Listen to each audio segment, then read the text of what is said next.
आमचे नेते आदरणीय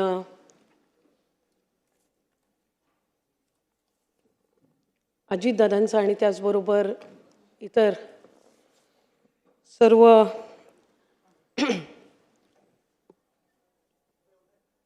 विधानसभा विधान परिषद विधिमंडळाच्या माजी सदस्यांचा शोक प्रस्ताव जो मांडला त्याला पाठिंबा देण्यासाठी उभी आहे। खरं तर दादांना जाऊन आज जवळपास महिना होत आला आणि कुठे ना कुठेतरी आम्हाला सगळ्यांना वाटायचं की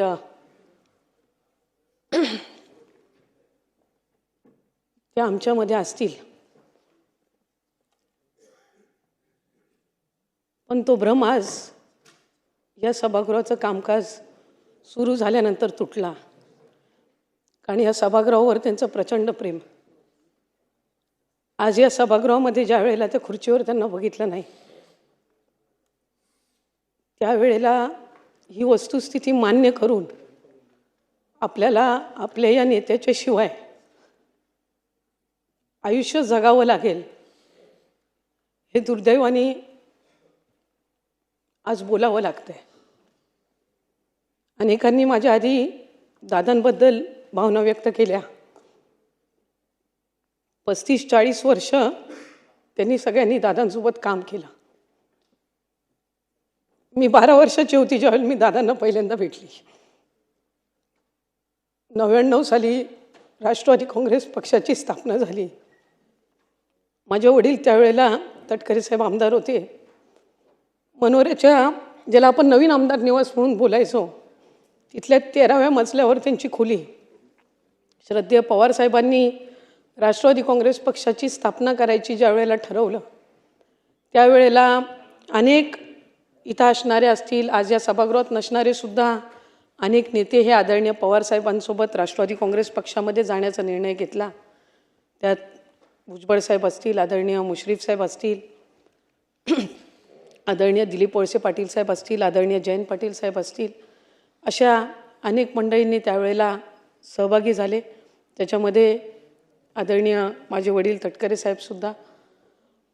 आणि ज्या वेळेला तो निर्णय घेत असताना 13व्या मजल्यावर त्यांच्या आमदार निवासमध्ये पहिली अजितदादांची भेट झाली। त्यानंतर राष्ट्रवादी काँग्रेस पक्षाच्या प्रवाहामध्ये सामील होत असताना अनेकदा कार्यक्रमांच्या निमित्ताने कधी रायगडमध्ये आले, कधी कोकणात आले। ह्या कार्यक्रमाच्या निमित्ताने आदरणीय पवारसाहेबांचा, आदरणीय दादांचा जवळून सहवास त्यांना पाहण्याची संधी मला मिळाली आणि लहानपणापासूनच त्यांचा प्रभाव हा राहत आला। त्यावेळेला खरं तर दादांच्या जवळ जाण्यासाठी, बोलण्यासाठी भीती वाटायची, कारण एक धाक, एक दरारा त्यांचा। 2012 साली ज्या वेळेला राष्ट्रवादी युवती काँग्रेस संघटनेची स्थापना आदरणीय दादांच्या आणि सुप्रियाताईंच्या मार्गदर्शनाखाली झाली, ज्याचा उल्लेख अनेकांनी माझ्या आधी या ठिकाणी केला की वेळेचं किती महत्त्व त्यांच्या आयुष्यामध्ये होतं। त्यांचा जनता दरबार सकाळी 6:45 वाजता सुरू व्हायचा। सकाळी 6:30 वाजता ते पक्षाच्या कार्यालयामध्ये यायचे। मला राष्ट्रवादी युवती काँग्रेस पक्षाचं संघटनेचं पद ज्या वेळेला मिळालं त्या पदाचं नियुक्तीपत्र हे अध्यक्ष महोदय सकाळी 7:10 त्यांच्या हस्ते मी स्वीकारला।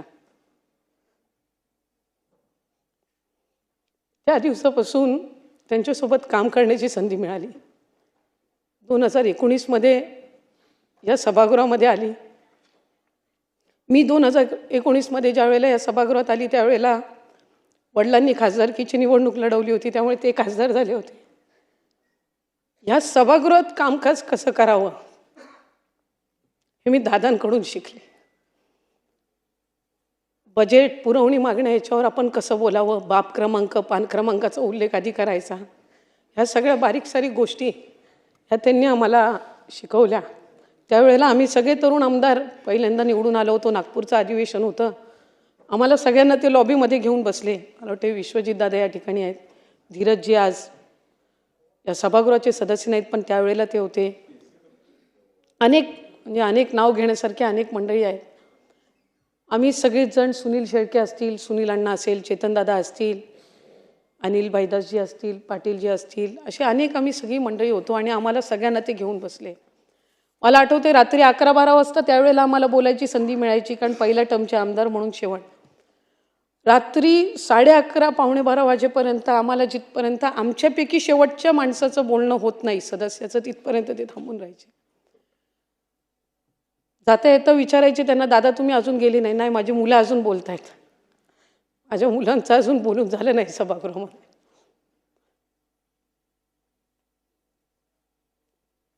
दर मंगळवारी आम्हाला भेटायचे. दर मंगळवारचं जेवण हे आमचं त्यांच्यासोबत असायचं आणि इतका दांडगा संपर्क, इतकं मार्गदर्शन, इतक्या बारीक सारीक गोष्टीवर त्यांचं लक्ष असायचं. आणि आज ती व्यक्ती आमच्यामध्ये नाही.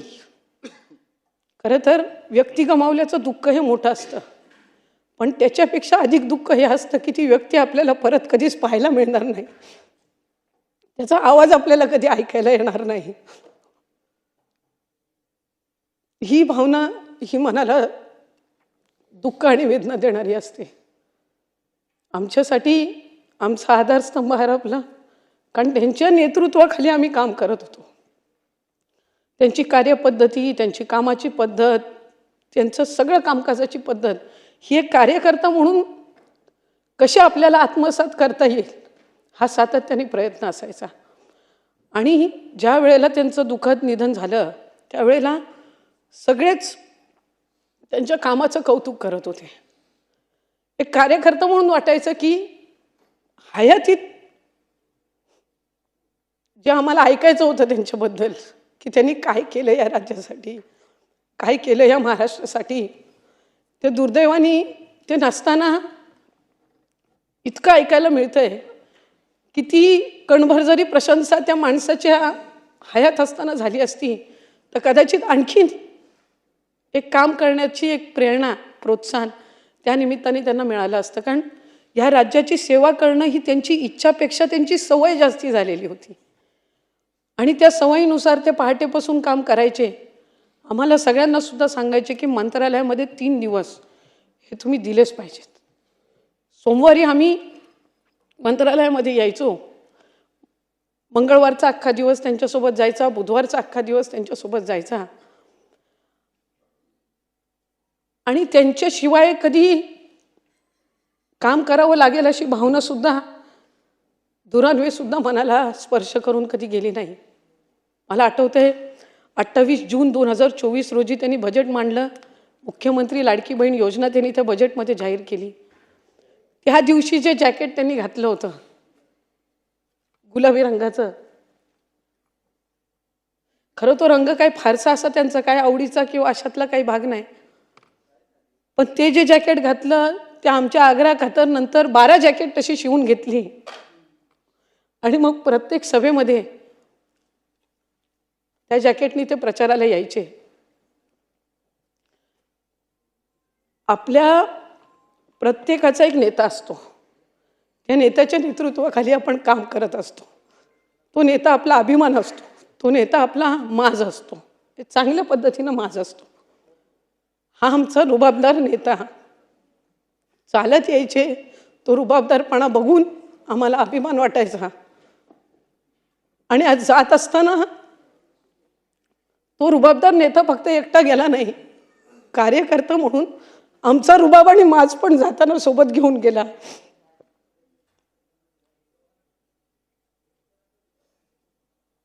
आज सुनेत्रा काकींच्या रूपाने आम्ही त्यांना पाहण्याचा प्रयत्न करतो.